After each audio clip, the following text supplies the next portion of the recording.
Drive's carrier site tutorial. Location history. Select Location History from the left sidebar of the Drive carrier site to go to the Locations History page. Here, you can view vehicles' past locations on a map. At the top of the page, select a vehicle by their CMV number and a date. If there is location data for that vehicle on that day, it will show up on the map below. Above the map is a timeline from midnight to midnight of the day selected.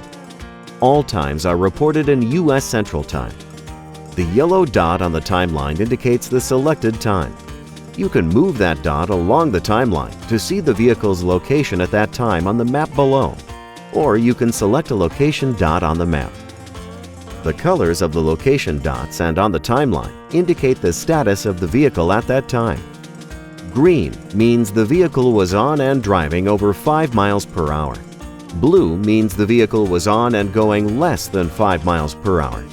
Gray means the vehicle was off. Selecting a location dot on the map will bring up that dot's pop-up. At the top of the pop-up is its time, and below that is the vehicle's latitude and longitude, speed, odometer reading, fuel level, and engine status at that time. At the bottom of the pop-up is a View Vehicle button that will take you to that vehicle's page. Drive, your solution to ELD compliance.